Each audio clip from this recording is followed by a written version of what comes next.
शक्ति करके परदान। धन्य है देव गुरु भगवान, धन्य है देव गुरु भगवान, धन्य है देव गुरु भगवान, धन्य है देव गुरु भगवान, धन्य है देव गुरु भगवान, धन्य है देव गुरु भगवान।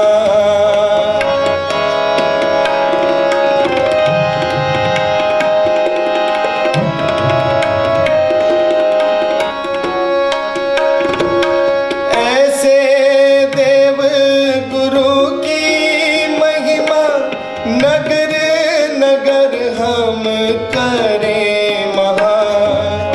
ऐसे देव गुरु की महिमा नगर नगर हम करें महान। धन्य है देव गुरु भगवान, धन्य है देव गुरु भगवान, धन्य है देव गुरु भगवान, धन्य है देव गुरु भगवान, धन्य है देव गुरु भगवान, धन्य है देव गुरु भगवान।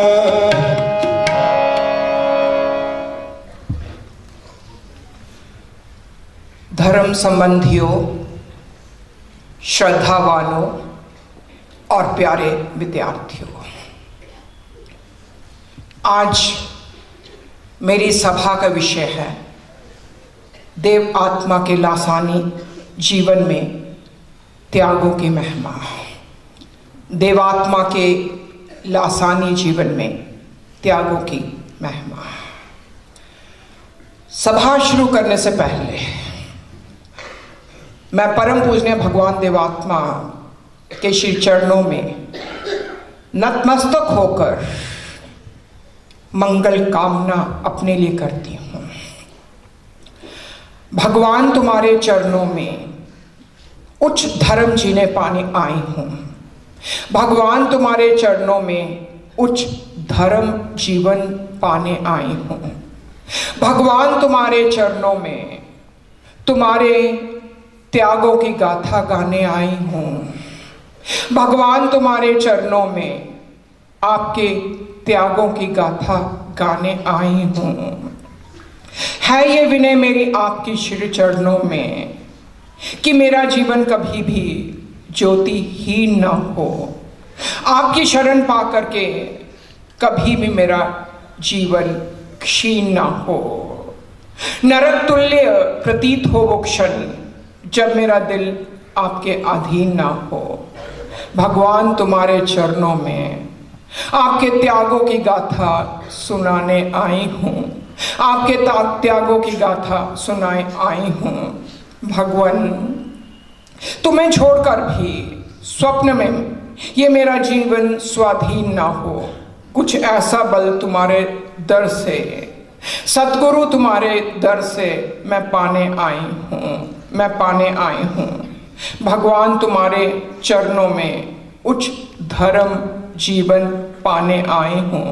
भगवान तुम्हारे चरणों में मैं आपके त्यागों की गाथा गाने आई हूँ। तज आशाएं नीच सुखों की तुम्हारा एक सहारा हो। छोड़ भरोसा अपनेपन का, दिल में तुम्हारा ध्यान हो। आपका सुंदर कारज मुझको सबसे प्यारा न्यारा हो। हर हालत में मेरे सन्मुख आपका रूप न्यारा हो। आशीर्वाद मैं ऐसे भगवान आपसे पाने आई हूँ। काश हो पूरी इच्छा दिल की, यही विनय मैं आपके श्री चरणों में लाई हूँ। जीवन ज्योति पा करके दिल का अंधकार मिटाने आई हूँ। भगवान तुम्हारे चरणों में उच्च धर्म जीवन पाने आई हूँ। भगवान तुम्हारे चरणों में आपके त्यागों की गाथा गाने आई हूँ, आपके त्यागों की गाथा गाने आई हूँ। आज जैसे कि मेरा विषय है परम पूजनीय भगवान देवात्मा के लासानी जीवन में त्यागों की महिमा। धर्म संबंधियों, श्रद्धावानों, आदिकाल से लेकर आज तक हम त्यागों के बारे में सुनते आए हैं। बहुत से त्यागों के बारे में सुनते आए हैं। मां का त्याग, राजनीतिक का त्याग, धर्म सामाजिक सुधारों का त्याग, धार्मिक लोगों का त्याग, बहुत त्यागों की महिमा सुनते आए हैं। परंतु आज मैं जिन त्यागों की आपका वर्णन करने जा रही हूं वह है महात्याग। जैसा कि मुझे लगता है जैसे त्याग होते हैं, जैसे लक्ष्य होता है, त्याग भी वैसे ही होते हैं। अगर साधारण लक्ष्य हो तो उसके लिए त्याग भी क्या होते हैं? साधारण होते हैं। अगर उच्च लक्ष्य हो तो उसके त्याग भी क्या होते हैं? उच्च होते हैं। अगर लक्ष्य महालक्ष्य हो तो उसके त्याग भी महात्याग होते हैं। उच्च त्याग, महात्याग। अब प्रश्न ये उत्पन्न होता है, आपके प्रश्न मेरे उत्तर। प्रश्न भी मैं करूंगी और उत्तर भी मैं दूंगी। प्रश्न, हमारे समक्ष ये प्रश्न उत्पन्न होता है कि परम पूजनीय भगवान देवात्मा, संस्थापक देव समाज, इनके त्यागों को महात्यागों की परिभाषा में परिभाषित किया गया है। क्यों? प्रश्न, क्यों महात्यागों में परिभाषित किया गया है? साधारण त्यागों से ऊपर, उच्च त्यागों से ऊपर महात्याग। उत्तर, इसलिए कि परम पूजनीय भगवान देवात्मा का जो जीवन लक्ष्य था वो साधारण जीवन लक्ष्य नहीं था, वह उच्च जीवन ही लक्ष्य नहीं था। लेकिन परम पूजनीय भगवान देवात्मा का जो लक्ष्य था उसको महान लक्ष्य में परिभाषित किया गया है। इसलिए अगर लक्ष्य परम पूजनीय भगवान देवात्मा का महान लक्ष्य, तो त्याग भी उसके महान ही होंगे। परम पूजनीय भगवान देवात्मा के त्याग, कौन से त्याग, कौन से महात्याग? प्रश्न, परम पूजनीय भगवान देवात्मा ने जितने भी त्याग किए वो त्याग ना यश को लेके थे, ना किसी वासना को लेके थे, ना किसी मान बढ़ाई के लिए थे, ना अपने पारिवारिक जनों के लिए थे, ना बरादरी के लिए थे। उनका लक्ष्य ये नहीं था। ये नहीं था कि सुख प्राप्त करना, यश प्राप्त करना, धन प्राप्त करना, पारिवारिक जनों के लिए, बरादरी के लिए, या केवल मनुष्य जाति के लिए। नहीं, उनका लक्ष्य कुछ और ही था। परम लक्ष्य था महात्याग, और उस परम लक्ष्य के लिए परम पूजनीय भगवान देवात्मा ने महात्याग किया। अब एक और प्रश्न कि परम पूजनीय भगवान देवात्मा के त्यागों को महात्याग कहते हैं, लेकिन उसके पीछे लक्ष्य क्या था? अब मैं लक्ष्य पे आती हूं। महालक्ष्य था परम पूजनीय भगवान देवात्मा के महात्याग, लेकिन लक्ष्य जैसे कि मुझे समझ आई है, परम पूजनीय भगवान देवात्मा के त्यागों के 3 महालक्ष्य थे, 3 उद्देश्य थे। उद्देश्य भी कह सकते हैं, लक्ष्य भी कह सकते हैं, उद्देश्य भी कह सकते हैं। पहला लक्ष्य, उद्देश्य, जिसके लिए परम पूजनीय भगवान देवात्मा ने इतने महान त्याग किए। जब लक्ष्य होगा, उद्देश्य होगा, तो त्याग तभी होंगे, क्योंकि आकर्षण होता है किसी चीज के लिए, तभी हम त्याग करते हैं। कौन सा लक्ष्य? पहला उद्देश्य, लक्ष्य कौन सा? परम पूजनीय भगवान देवात्मा जन्म से ही देव शक्तियों के बीच लेकर पैदा हुए। वाह, बचपन से ही एक साधारण व्यक्ति के बीच में ये शक्तियां नहीं हो सकती, ना हुई है ना हुई है। बचपन से ही देव शक्तियां रूपी बीज को लेकर परम पूजनीय भगवान देवात्मा पैदा हुए। लेकिन प्रश्न, अगेन प्रश्न, और उसका उत्तर भी मैं दूंगी कि परम पूजनीय भगवान देवात्मा की देव शक्तियां कौन सी थी। परम पूजनीय भगवान देवात्मा की देव शक्तियों को 4 रूपों में विभाजित कर सकते हैं। कौन सी देव शक्तियां? सत्य के लिए पूर्ण अनुराग, पहली देव शक्ति। सत्य के लिए पूर्ण अनुराग, पहली देव शक्ति। असत्य के लिए पूर्ण घृणा, दूसरी देव शक्ति। शुभ के लिए पूर्ण अनुराग, तीसरी देव शक्ति। असत्य के लिए पूर्ण, अशुभ के लिए पूर्ण घृणा, चौथी देव शक्ति। 4 देव शक्तियां, सत्य और शुभ के लिए पूर्ण अनुराग, अशुभ और असत्य के लिए पूर्णता की बात कर रहे हैं। परम पूज्य भगवान देवात्मा की पूर्णता की बात करते हैं। कोई 50-50 की 90-10 की बात नहीं करते, पूर्णता की बात करते हैं कि पूर्ण रूप से, हर रूप से सत्य के प्रति पूर्ण अनुराग, जितने सत्य के अंग हैं उनके प्रति पूर्ण अनुराग, और जितने असत्य के अंग हैं उनके प्रति पूर्ण घृणा। पूर्णता की परम पूजनीय भगवान देवात्मा पूर्णता की बात करते हैं। ये 4 देव शक्तियां परम पूजनीय भगवान देवात्मा के पास थी। अब लक्ष्य पे आते हैं कि परम पूजनीय भगवान देवात्मा इन शक्तियों का विकास करना, जो जन्म से शक्तियां लेके आए उनका विकास करना और उनकी जय करना, उनकी शक्तियों की जय करना, उसके लिए परम पूजनीय भगवान देवात्मा ने महात्याग किए। शक्तियों की जय करना, शक्तियों का विकास करना, उसके लिए परम पूजनीय भगवान देवात्मा ने महात्याग किए। कितना? उसके बाद और उन शक्तियों के आधार पर ही परम पूजनीय भगवान देवात्मा ने देव ज्योति और देव तेज के आधार पर, उन शक्तियों के आधार पर ही अपनी देव ज्योति, देव तेज, देव प्रभाव आधार पर परम पूजनीय भगवान देवात्मा ने अपने जीवन लक्ष्य को तय किया। क्या जीवन लक्ष्य?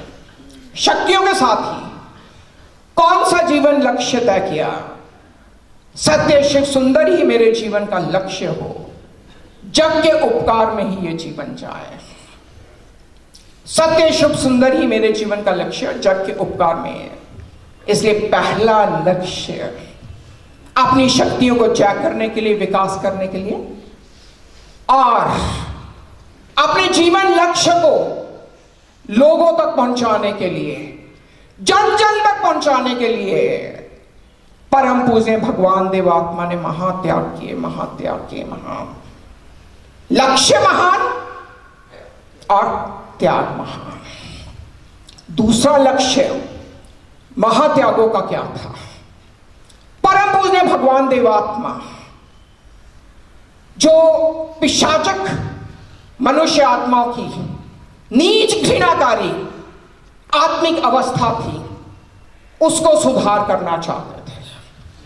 आत्मिक अवस्था को सुधार करना चाहते थे पिशाचक, नीच, खूंखार, क्योंकि उन्होंने अपने रोशनी में आत्मा की नीच गतियों को देखा और उनको निकालना चाहते थे मनुष्य को। इसलिए परम पूज्य भगवान देवात्मा ने मनुष्य जाति को, मनुष्य आत्माओं को नीच गतियों से निकालने के लिए, मोक्ष देने के लिए परम पूज्य भगवान देवात्मा ने महात्याग किए। आज यदि कोई व्यक्ति यहां पे, जैसे माननीय श्रीमान जी बता रहे थे कि यहां स्टेज पे आके भाव प्रकाश करता है, अपनी नीच गतियों का बताता है कि कौन सी नीच गतियां हैं, उसके पीछे कौन सी शक्ति काम करती है।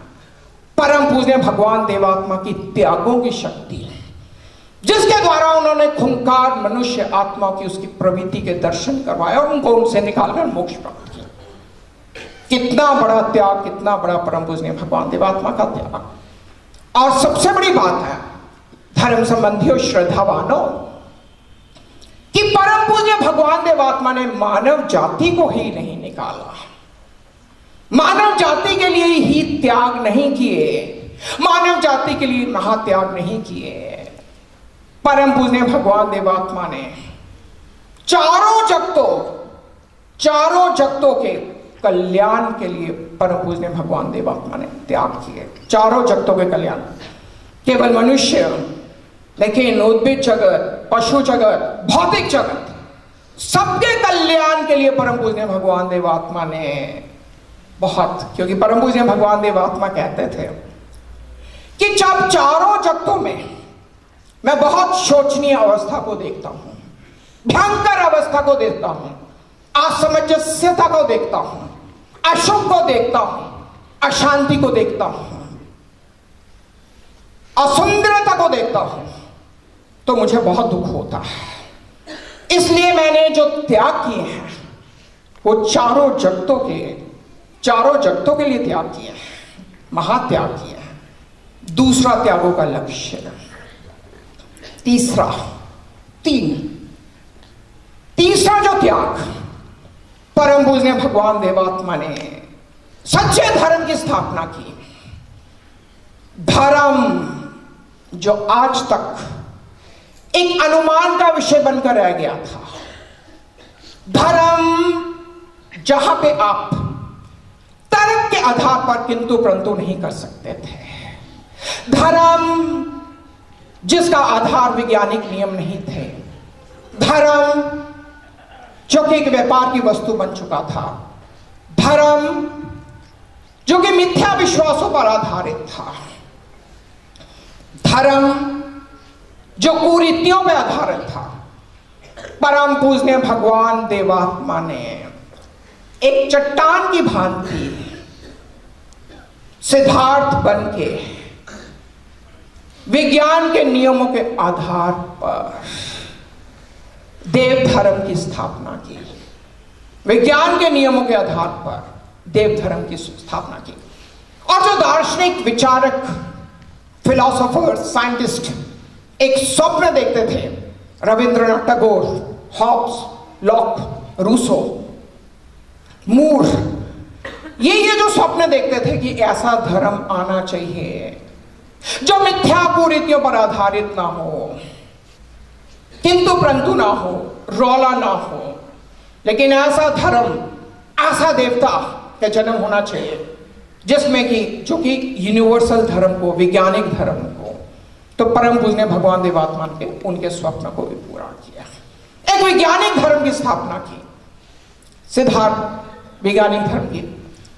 परम पूज्य भगवान देवात्मा ने जिस धर्म की स्थापना की, धर्म संबंधियों, वह किसी एक संप्रदाय के लिए नहीं था, एक जाति के लिए नहीं था, अमीरों के लिए नहीं था,